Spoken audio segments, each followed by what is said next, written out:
বদ্ধ কেবিনে চিকিৎসা চলছে তের। জাংকুক সহ বাকি সবাই বাইরে বসে আছে। জাংকুকের ফোনটা বেজে ওঠে। স্ক্রিনে নামজনের নাম্বার দেখে জাংকুক কল কেটে মোবাইলটা বন্ধ করে দেয়। মোবাইল বন্ধ পেয়ে নামজুন সুগাকে কল দেয়। সুগা, আমার কুকি কোথায়? মোবাইল বন্ধ কেন? আঙ্কেল, আপনি চিন্তা করবেন না, ও আমাদের সাথে আছে। আমি ওকে বাসায় পৌঁছে দেব। ও হাসপাতালে কেন সুগা? ওর কি আবারও অ্যাংজাইটি অ্যাটাক হয়েছে? ও ঠিক আছে তো, নাকি আবার মারামারি করেছে? আঙ্কেল, আপনি চিন্তা করবেন না, ও পুরাপুরি ফিট আছে। আমরা একটা কাজে এসেছি এখানে। আচ্ছা ঠিক আছে, ছেলেটাকে কিছু খাইয়ে দিও, দুপুরে তো কিছুই খেলো না। জি আঙ্কেল। কথাটা বলে সুগা ফোনটা রাখে। কিম নামজুনের ছেলের প্রতি ভয়াবহ দুর্বলতা আছে, এটা জাংকুকের সব বন্ধুরা জানে। ওরা এটাকে বাবা স্নেহ হিসেবে ধরলেও জাংকুক ভাবে সবই স্বার্থ। জাংকুক এই জীবনেও আর বাপকে মূল্যায়ন করল না। সুগা হতাশ হয়ে জাংকুকের পাশে গিয়ে বসে। এরই ভিতর কেবিন থেকে একটা মহিলা ডক্টর বের হয়ে এসে জাংকুককে বলে, মেয়েটার কে হও তুমি? জাংকুক হঠাৎ এই প্রশ্নে কি উত্তর দেবে ভেবে পেল না। তার উপর আবার ডক্টর মহিলাটি বলে ওঠে, আচ্ছা তুমি পেশেন্টের যে হও না কেন, ওর শরীর ভীষণ দুর্বল। কিছুদিন রেস্টে থেকে নিয়মিত টেক কেয়ার নিলে ভালো হবে। মেডিসিন দিয়েছি আমি, কিনে খাওয়াতে থাকো। Best of luck. মহিলা ডক্টর চলে যাওয়ার আগে একবার জাংকুকের দিকে তাকালো। মলিন শার্ট গায়ে, জিন্স জায়গায় জায়গায় ফাটা ছেঁড়া। এটা নাকি আজকালকার ফ্যাশন। চুলটাও অগোছালো বড্ড। ডক্টর একবার তের কথা ভেবে মনে মনে বলে, এত সুন্দর ফুলের মতো মেয়েটা এক বকাটের কপ্পরে কিভাবে পড়ে গেল ভেবে পেলেন না। জাংকুকের দিকে একবার বাঁকা নজরে তাকিয়ে সোজা কেবিনে চলে গেল। আবার ওই ডাক্তার তোকে এভাবে দেখছিল কেন? সাহস দেখ ওনার, তোকে জাজ করছে জাংকুক। আরে বাদ দে, সারাক্ষণ এমন গুন্ডার মতো ঘুরে বেড়ালে যে কিভাবে তেরা নজর দেবে। জাংকুক তের কেবিনের সামনে এসে দাঁড়িয়েছে। ততক্ষণে ভেতরে ঢুকবে কি ঢুকবে না ভাবছে। তে কি ভাববে, ঢোকা উচিত? পাশ থেকে ইউনো জাংকুকের এমন আচরণ দেখে বিরক্ত হয়ে ওকে হুট করে ঠেলে ঢুকিয়ে দিল কেবিনে। জাংকুক কেবিনের ভিতর ঢুকে পড়ে হতভম্ব হয়ে ইউনোর দিকে তাকালো। জাংকুকদের কেবিনে আসতে দেখে নার্সটি চলে যেতে নিলে তের পাশের থেকে তে নার্সের হাত ধরে বলে, প্লিজ আপনি থাকুন, আমাকে ডিসচার্জ দিয়ে তারপরে যান। মূলত তে নার্সটিকে ছাড়তে চাইছিল না, কেননা জাংকুকদের সামনে ও একা থাকতে পারবে না। ওর এমনিতে অস্বস্তি হচ্ছে। তের এমন অসহায় ফেস দেখে ইউনো হাসি মুখে বলে ওঠে, তে নার্সের আরো অনেক কাজ আছে, উনি আপাতত যাক, তোমাকে 2 মিনিট পরে ওরা ছেড়ে দিচ্ছে, ভয় পেও না, আমরা ভীষণ গুড বয়। এমন কথায় তে লজ্জা পেয়ে যায়। নার্সটি চলে যায়। আমি ভীষণ দুঃখিত ভাইয়া, সরি। আমি আপনাদেরকে থ্যাংক ইউ বলার পরিবর্তে এমন অদ্ভুত ব্যবহার দিয়ে ফেললাম, ভীষণ লজ্জিত। সমস্যা নেই, তোমার এমন আচরণে আমরা ভীষণ অভ্যস্ত। তে আবারও লজ্জায় পড়ে গেল। সে কি, আমি কি সবসময় এমন অদ্ভুত ব্যবহার করি সবার সাথে? কিন্তু আমি তো সবসময় ভালো ব্যবহার করতে চাই। তবে ছেলেদের দেখলে আমার বুক কাঁপে, সেটা কি আমার দোষ নাকি? কথাগুলো মনে মনে ভাবে।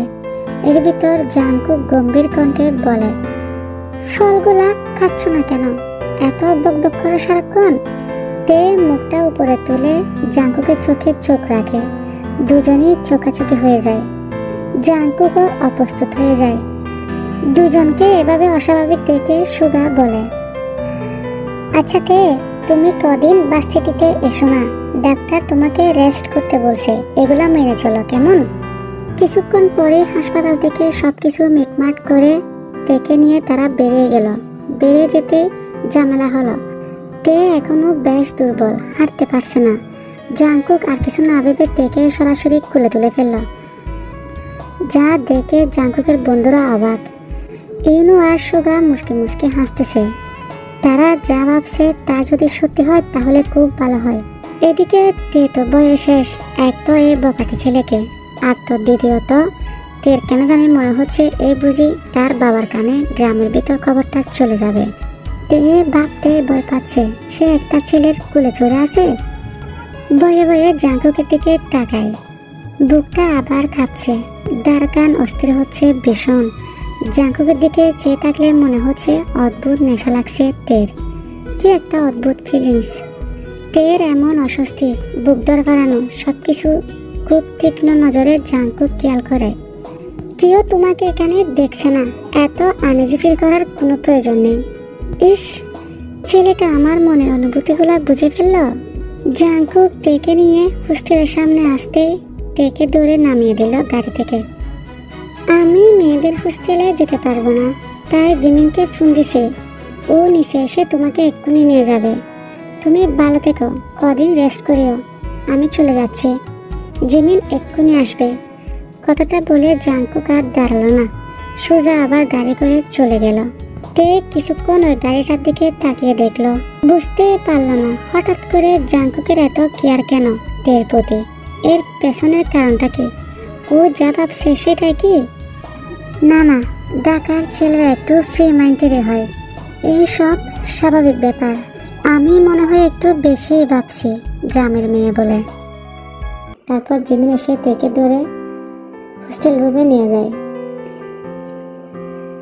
কালচারাল প্রোগ্রাম 2025 প্রতি বছরে এই একটা সপ্তাহ বিশ্ববিদ্যালয় সবার জন্য স্বস্তির শ্বাস ফেলার একটা সময়। তে তখন সবে সুস্থ হয়ে বাসিটে এসেছে, বাসিটে এসে সেই অবাক, রীতিমতো কে কোন বিষয়ে অংশ নিবে একদম হই হুল লাগিয়ে দিয়েছে। তে চুপচাপ হয়ে এক কোনায় দাঁড়িয়ে আছে। হঠাৎ বাস থেকে ওর বেসের একটা মেয়ে ওকে ইশারা করে চেঁচিয়ে উঠে বলে, এই তে, তুই গানে পার্টিসিপেট কর না, তোর গলা তো অনেক ভালো। না না না, আমি এসব পারি না। তুই পারবি রে, ট্রাই তো কর একবার, এগুলাতে পার্টিসিপেট করলে প্রফেসরদের নজরেও আসা যায়, জানিস সেটা? পাশ থেকে জিমিনও অনেক করে রিকোয়েস্ট করলো। তে জিমিনের দিকে তাকা, ওর গান গাওয়ার বড্ড শখ ছোট থেকে, মাঝে মধ্যে গুনগুন করে গান গায়ও, তবে কোনো অনুষ্ঠানে কখনো গায়নি। বাবা শুনলে ঠ্যাং ভেঙে ঘরে বসিয়ে রাখবে, সেজন্য জিমিনের রিকোয়েস্টে তে রাজি হলো। গানের প্র্যাকটিসের জন্য সবাই অডিটোরিয়ামের ভিতর গেল। ওখানে ইতিমধ্যে গিটার, ড্রাম, মিউজিক অনেক কিছুই রাখা আছে। জিমিন তেকে বলল এখান থেকে চুজ করে প্র্যাকটিস শুরু করে দিতে। ও ধীরে ধীরে হেঁটে সবগুলো গিটার নেটে ছেড়ে দেখছিল। সবগুলোর মধ্যে একটা নীল রঙের গিটার ভীষণ সুন্দর, দেখে মনে হচ্ছে অনেক দামি। তে খুশি হয়ে সেটাতে হাত দিল, বাড়ি গিটারটা তুলে নিল নিজের হাতে।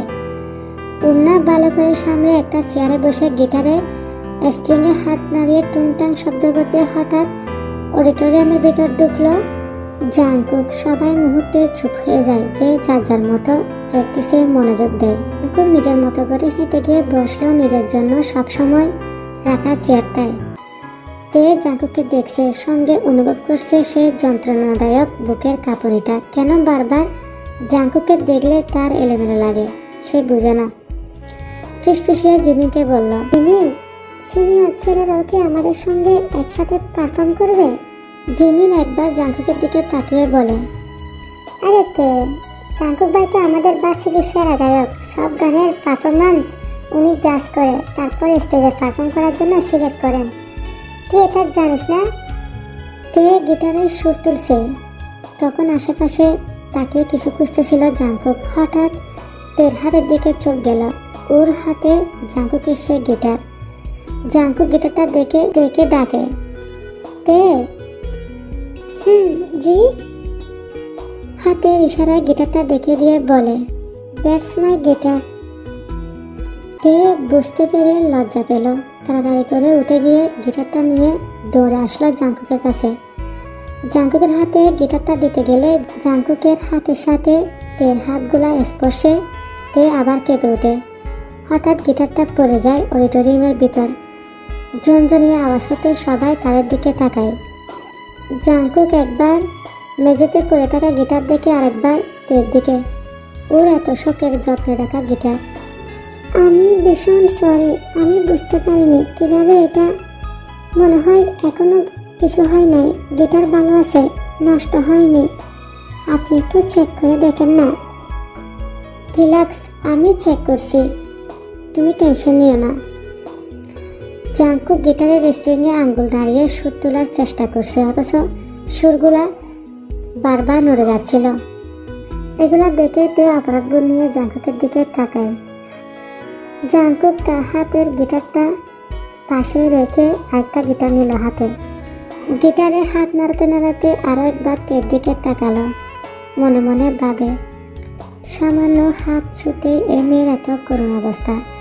এতটা নাজুক মেয়ে জাঙ্কুক ঢাকা শহরে কখনো দেখে নাই, বলতে গেলে এই প্রথম। আনমনে গুনগুন করে গান করছে তে। হঠাৎ জাঙ্কুকের মনে প্রশ্ন জাগলো, এই মেয়েটা গানের গলা কেমন হতে পারে? ও গান গাইলে ওর মুখের এক্সপ্রেশন কেমন হয়ে যায়? সুর তোলার সময় কি চোখ বন্ধ করে সুর তুলে? গান গাইতে গেলে কি ওর মনে কি বাকি সবার মতো কেউ বেসে ওঠে? প্র্যাকটিস শেষে জাঙ্কুক ওর নষ্ট গিটারটা কাঁধে ঝুলিয়ে বেরিয়ে এলো অডিটোরিয়াম থেকে। বাইকের চাবি হাতে ঝুলিয়ে বাইকের দিকে যাচ্ছে, পেছনে ওর সঙ্গভাঙ্গ। কিরে ভাই, তুই গিটার নাকি বাপি ভেঙে ফেলেছে? যে গিটার তুই আমাদেরকে ছুঁতে দিসনি কোনোদিন। গিটারের উপর ছোটবেলায় লিখে রাখতে যে ডোন্ট টাচ, এখন একটা বাইরের মেয়ের দ্বারা ফেমাস জীবন জাঙ্কুকের গিটার নষ্ট করে ফেললো, আর তুই কিছু বললি না? ভাই, আপনি প্রেমে পড়ার 2 নম্বর স্টেজে আছেন, এটা কিন্তু ফাইনাল। ভাই, এত লজ্জা কিসে? আজকাল দাড়ি না ওঠা পোলাপান পর্যন্ত প্রেম করতেছে, আর আপনি কিনা প্রেম স্বীকার করতে ভয় পাচ্ছেন? ইডিয়েটের দল, আমি ভয় পাচ্ছি? হ্যাঁ, পাচ্ছেনই তো। তোরে তো দাঁড়া, সেটা বলে জাঙ্কুক সুগার দিকে তেড়ে যায়। জাঙ্কুক ধরতে পারলে মানিজ্য থাকবে না, রাস্তায় ধরে মাইল লাগবে, তাই সবাই পালাচ্ছে আপাতত। তখনই হোস্টেলে যাচ্ছে তে। কাঁধের ব্যাগ এক হাতে চেপে অপর হাতে ফোনের কথা বলতে বলতে হাঁটছিল। জাঙ্কুক দৌড়ের সময় খেয়াল করেনি তে ফোনের কথা বলছিল দেখে, তেও খেয়াল করেনি। তারপর কি হলো, দুজনেই ধাক্কা খেল। তের ফোন ছিটকে পড়লো রাস্তায়, চোখ বড় বড় করে টাল হারিয়ে পড়ে যেতে দিচ্ছিল। তবে সামলে নিল জাঙ্কুক, কৌশলে এক হাত চেপে ধরলো ওর পিঠ, অপর হাতে পাশে থাকা গাছ ধরে নিজেকেও একসঙ্গে পড়ে যাওয়া থেকে আটকে ফেলল। তে তখন হাতের আঙ্গুল দিয়ে খামচে ধরল জাঙ্কুকের বুকের টি শার্টটি। জাঙ্কুক অবাক চোখে দেখে যাচ্ছে তেকে। তে আতঙ্কে নীল হয়ে যাওয়া মুখটি, ওর নাক, ওর তিত্তির করে কেঁপে ওঠা ঠোঁট, কুচকানো ওই দুই চোখ, সবকিছু মারাত্মকভাবে গ্রাস করে নিচ্ছে শক্ত পাথর জীবন জাঙ্কুককে। জাঙ্কুক অনুভব করলো ওর বুক কাঁপছে, শ্বাস প্রশ্বাস বেড়েই যাচ্ছে, স্বাভাবিক নয়। ভেতরে ভেতরে সবটাই জাঙ্কুক নিয়ন্ত্রণের বাইরে চলে গেছে। পরে থাকা ফোনটা দেখতে পেল, ভাঙা ফোন হাতে তুলে মনটাই খারাপ হয়ে গেল। ভেঙে গেছে না? দাঁড়াও, আমি এটার ক্ষতিপূরণ। না না, লাগবে না। তে আর কিছু না বলে দ্রুত জাঙ্কুকের থেকে দৌড়ে পালিয়ে গেল।